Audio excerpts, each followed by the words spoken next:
Hello my friends! Täna tuleb selline tavapärane formaadis vlog, nagu ikka on olnud. Poola vlogid on nüüd läbi saanud, materjal on otsas. Nüüd ma näitan natukene oma filosoofilisi mõtteid. Mul eile oli psühholoogi juures seanss. Ma loodan, et mul on meeles teile rääkida, mis nüüd edasi saab minu sellest Kainem Eesti programmist ja midagi veel. Ma lähen täna trenni. Et mul on tegelikult hommikusöök ready ja ma saaks hommikusöögi ära ja siis ma saaksin rahulikult rääkida ja teha nii kaua, kui ma ootan trenni minekut. Mitte, et mul seal kellaajaliselt pealt oleks, ei mitte. Lihtsalt toit peaks natukene ära seedima ja siis võib minna. Siis saab mul sai söödud ja kõik mul tuleb mingi hommikune. See pikutamise uni tuleb peale. Aga ma siin otsin endale juuksurid. Kusjuures ChatGPT lasin endale finantstabeli koostada. Ehk siis ta pani kirja kõik mu need järgmise kuu finantsilised väljaminekud ja palju mul nagu reaalselt endale jääb. Mõtlesin, et ma tahaks juuksurisse minna lõigata juuksed ära. Mul on praegu lõigata nii juuksed umbes. Aga ma ei suuda. Peale selle, kui ma lõikasin endal siiamaani juuksed ära, mingi peks oli kõige jõuansus üldse mu elus. Sest et nad on mul pidevalt patsis ja ma tõesti ei kannata nagu lahtiseid juukseid. Mind lahtiste juustega on ülimalt harva näha. Viimasel ajal veel enam. Sest et mina tean närve ja küll nad kukuvad välja pidevalt ja mina mitte selles suhtes, et juukseid langeb peast päris palju stressi tõttu. Siis ma otsustasin, et ma lõikan endale juuksed ära kilakaks. Tegelikult kilakaks mitte. Et kui tehtud on, siis näete. Aga ma siin otsin ja siis mõtlen, et pekist võiks magada. Samas ma saaksin endale tunnikese lubada magamist, sellepärast siis mul läheb mingi 1,5 tundi trennis aega. Aga teate,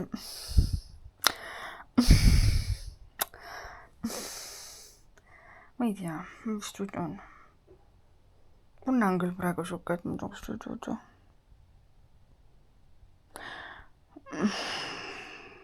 Tühja tähja. Okei, vaata korra uurin seda juuksurissi ja siis otsustan ära, mis ma teen. Kas ma lähen praegu trennis ära või ma ei lähe praegu trenni? Aga täna pean niikuinii minema. See on kindlasti enne seda, kui ma kodust ära lähen. Näiteks kella 3 peab mul olema trenn tehtud. Just niimoodi.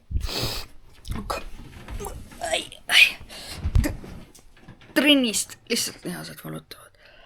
See võrd puhi praegu.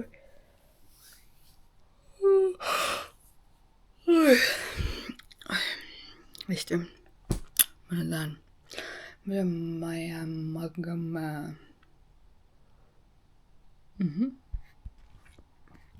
Ei tohi magama jääda. Mis mina jõudsin trennist. Ma ei viitsin trenni kaasa võtta kaamerat, sest et ilmselgelt ka mulle väga tegelikult ei meeldiks, kui keegi seal vlogitaks või mis iganes. Aga ma olen mega uhke enda üle, et ma olen nii tubli. See on teine jõutreening see nädal. Nii lahe. Ja ma sain hakkama. Praegu ma teen iseseisvalt septembris ühe trenni teeb Janaga koos. Jana vaatab üle mu tehnika. Ja siis ma olen jälle edasi üksinda. Siuke mõnus lihasvalu on, ma ei tea, ma kusjuures olen selle koha pealt natukene siuke veider, et mulle nagu meeldib see valu. See on nagu mõnus. Ja samas nagu ei meeldi mulle siis, kui need lihased on nagu seisnud tahked, siis põhimõtteliselt. Et kui nad pidevalt soojas või niimoodi aktiivsuses, siis on okei, siis on mõnus. Aga alguses neid nagu käima jääda on eriti vastik. Seega ma ei tea, kuidas ma homme hommikul üles ärkan. Kas ärkan? Märkan ikka. Aga kuidas märkan, see on kõige suurem küsimus. Vot. Jah. Aga ma pidin rääkima, või mitte ei pidanud rääkima, või tahtsin teiega jagada oma psühholoogi juures käiku. Või mitte käiku, me tegime veebi teel temaga. Ja minuga hakatakse vaikselt otsad kokku tõmbama, sest et me oleme saavutanud selle eesmärgi või selle asja, või selle eesmärgi, mis meil oli püstitud 2 aastat tagasi. Ja mis eesmärk see oligi vähendada joomist ikkagi nagu märgatavalt. Kas ma olen suutnud endale piduri peale panna? See oleneb päevast. Ausalt see oleneb päevast. Üks veini joomine siis võib lõppeda niimoodi, et ma joongi, ma ei tea, pool pudelit veini, rohkem ei taha. Aga mõni veini joomine on niimoodi, et pudel sisse ja tahan veel.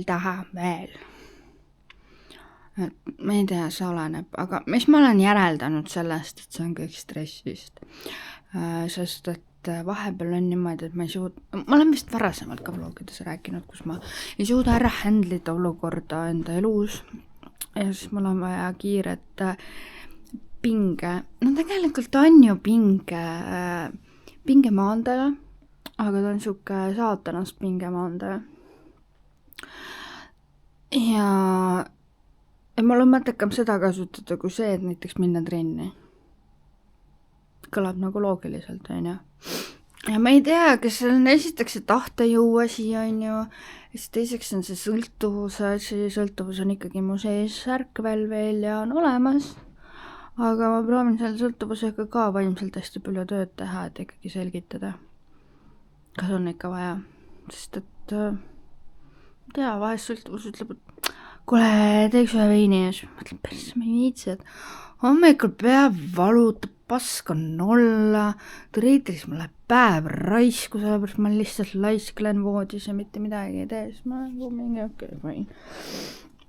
Aga meile ikkagi jõin oma pooliku matša vaarika veini ära, selle, mis ma Poolast tõin. Jõin ära selle. Ma toimetasin rõdu peal ja tegin asja, et mul on vist isegi täitsa taimi või mitte taimi, vaid vilja on tulemas, ma loodan vähemalt. Kurgid krämpsasin niimoodi, kui võimalik on. Ja mis ma praegu tähele panin, et ma räigelt jälle panen ühest teemast teise. Okei, Katrin, lõpetame algus psühholoogia teema. Jah. Me tõmbame vaikselt otsad kokku. Ehk siis nagu programm otseselt ei lõppe, aga ma hakkan vähe harvemalt käima. Ja kuna mul on iga sügis on päris perses eluga, mul on see, et mul tekib see sügismasendus. Mu bipolaarne depressiivne faas üle võimendub. Ja ma ei tea, kuidas see sügis tuleb, aga eelmine sügis ma kukkusin jälle musta auku. Ja ma jõin põhimõtteliselt, issand, kaua ma jõin. 1,5 kuud või? Iga päev. Iga õhtu. Jah, iga päev, iga õhtu jõin. Aga ma jõudsin kõik asju teha nagu. Tööl käisin ja värk ja. Jah, aga seal oli see, et trigerdas suhtasi. Kui te viitsite lapata, siis te võite leida aastataguseid vloge, seal ma rääkisin, kus sa olid, Katrin, on see, kus ma räägin siis täpsemalt sellest, et vlogi nimi on Kus sa olid, Katrin? Või Kus sa oled, Katrin? Ma ei mäleta. Midagi siukest. Ja me nüüd hoiamegi näpud pihus, et mul see sügis läheb paremini. Siin ma nüüd jällegi alustasin trenni tegemisega, sest et eelmine aasta ma täpselt samamoodi alustasin ja fucking 1. oktoober nagu kääriga lõigatud tuli depressiivne faas peale. See oli nagu, seal oli näha juba neid noodikesi ja nii edasi. Vot, kooselu kohta. Rääkisime ka psühholoogiga, ütlen kohe ära, et meie kooselu ei ole lill. Me oleme ka inimesed, me tülitseme, me jagame, me võimutseme endiselt, täpsemalt asju ma ei hakka rääkima. Ma lihtsalt pinnaliselt räägin, et ei arvaks seda, et mul on nii beautiful elu, sittagine. Kurat, mis te arvate, ma ei taha teda vahepeal ära koksatama. Selgelt tahan. Kes ei tahaks oma elukaaslast ära koksata, kui tal ülimalt närve jääb. Ma olen iseenesest ju ka selline vene temperamendiga ja ega tead, ega mulle siin näppu suhu ei ole vaja toppida selle jaoks, et ma sind arvamustaksin. Et minu rahu ei tohi mitte kuidagi häirida ega rikkuda. Ma ei seed inimesi, kes on põhjendamatult tulevad oma räpaste jalgadega, trambivad minu rahu peal. Ma ei seedi neid inimesi ja on olemas üks inimene, keda ma tõesti, ma ei tea teda, aga ma ei seedi teda just selle tõttu, et ta julges tulla ja häirida minu rahu. Nii et jah, siuke inimene ma kahjuks paratamatult olen.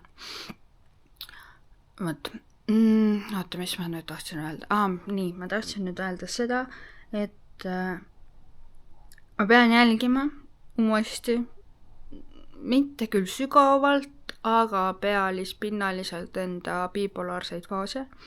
Kes ei teadnud, äkki on siin uued vaatajad, siis mul on bipolaarne häire, meeleoluhäire ja mul on nagu 1,5 aastat, kui mul on juba diagnosteeritud see ametlikult, aga muidu iseenesest ma olen selle bipolaarse häirega elanud circa 8-9 aastat. Vot, aga teadlikult ma nüüd olen tegelenud temaga 1,5 aastat ja võtnud rohtuga, mis on hea olnud. Äpsu on kodus. Teeme tema näeme juures tagasi. Ja, et ma pean jälgima, sest et hästi palju oleneb minu faasist. Oleneb ka see, et millisena ma näen inimesena enda kõrval. Kuna ma elasin üksinda, mul oli suhteliselt savi. Mu koer ajas mind vahepeal närvi. Mõmmi on ja mõmmil saab varsti, tegelikult mitte varsti, novembris saab aasta, kui teda pole. Kas ma igatsen teda sitaks, kas ma vaatan mingisuguseid videosid või pilte ja Instagramis aeg-ajalt jagan. Aga mis teha? Nii on. Appi, Katrin, sa ei hakka jälle nutma. See on kuidagi nii raske teema veel minu jaoks. Ma arvan, et see on minu 10 aasta pärast ka raske teema. Võib-olla ei ole ka. Sest et vanaema teema on mul lõpuks nagu ära vaibunud, et ma olen nagu sellega teinud rahu lõpuks 10 aastat hiljem. See võttis mul meeletult aega. Ja siis umbes hakkaski tegelikult mu bipolaarne häire arenema. Ja, et ma ei pannud tähele seda ja väga paljud nagu tülid või asjad võivad tekkida mul ka inimestega selle tõttu, et ühes faasis ma olen ühtemoodi ja teises faasis ma olen teistmoodi. Ehk siis tegelikult ajukeemia muutub mulle ja ma ei saa mitte midagi teha. Aga ma saan pehmendada neid asju. Et ikkagi nagu tähele panna neid ohumärke ja muid selliseid asju. Ja võt sellised bipolaarsed jutud meil siinpool sood on. Ma täbin natukene teid. Me tegime küll korda selle, aga ma olen siin juba 10 minutit seletanud. Mis ma veel räägin huvitavat? Ma ei teagi, ega mul ongi selline siin pereelu ja trenniga tegelen ja toitun enda arust tervislikult. No enda arust ma loodan, et toitun. Ja loen kusjuures Meister ja Margaritat Bulgakovi teost. Ma olen näinud seriaali ja tõttu ma lausa ootasin, kuna sellel Berliovil või kellel iganes seal pea sõidetakse üle. Issand, tramm sõidab üle pea. Issand jumal, ja mingi Pontius Pilatus ja äkki Pilates ongi tema sellest. Väga huvitav. Ei, aga tegelikult ausalt öeldes väga huvitav raamat on. Ma praegu üritan ennast eemale saada, või no mitte eemale saada, vaid issand, ma pean jälle hüppama ühelt temalt teise peale, sest need on seotud. Ma hüppan. Kui ma poolest tagasi sõitsime, siis Storytellist leidsin ühe raamatu. Ma ei persse, oodake, mul läheb üks hetk aega siis. Ühesõnaga ma leidsin ühe raamatu, mis siis räägib hästi huvitavast asjast. Mulle meeldib muidu kõik lugeda, mis on ajuga seotud ka on ju lisaks. Aga kehakeemia 6 elumuutvat ainet. Dopamiin, oksüdotsiin, serotoniin, endorfiin, kortisool, testosteroon. Minul on lihtsam aru saada, kui ma tean, kuidas need hormoonid töötavad, kuidas nad toimetavad üldse, sest ilma selleta on veidike keeruline. Ja kuna minul on dopamiiniga suured probleemid ju, mul on vaja seda dopamiini kõrgendust pidevalt ja kõike muud, siis kiire dopamiin ongi näiteks telefoni scrollimine, alkoholi joomine, no seal alkoholi joomisel tuleb lisaks eufoorial ka täpselt ka ainete tarbimisel. Muuseas jutu käigus ütlen, et mul sai 9. augustil aasta, kui ma olen puhas. Nii et ma olen juba aasta ja 10 päeva puhas olnud. See on kõva. See on mega kõve. Ma loodan, et ma saan ühe kiire videoga selle kohta teha.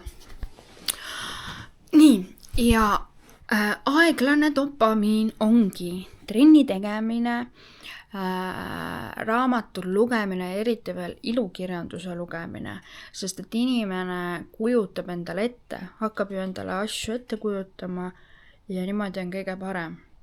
Sest tegelikult on ka see, et kui sa keskendud ühe asja peale, siis ma teen praegu selle asja ära, ja siis näiteks ma praegu vlogin, mõelge, kui ma hakkaks scrollima samal ajal ja vlogin, ilmselgelt ma ei saaks, ja siis peabki tegema niimoodi.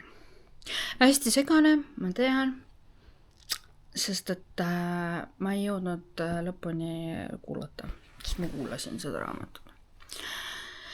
Võt. Ja see aeglasem dopamiin vastutasu on ikka parem kui selle kiire dopamiin, sest seal graafiku järgselt me ei tea, kui palju inimesed siin teavad, graafiku järgselt on niimoodi, kui ta korra läheb niimoodi üles ja siis ta kohe kõlinal kukub alla, aga aeglane dopamiin ikkagi läheb niimoodi ja siis ta on niimoodi ja siis ta läheb nagu niimoodi alla. Mitte nii, et ta läheb tippu ja siis kukub kõlinal alla. Nii nagu sellel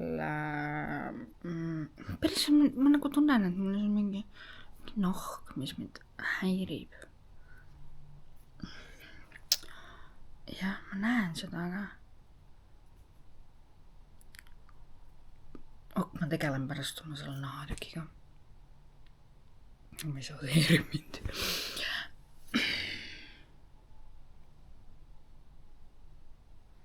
Leidsin.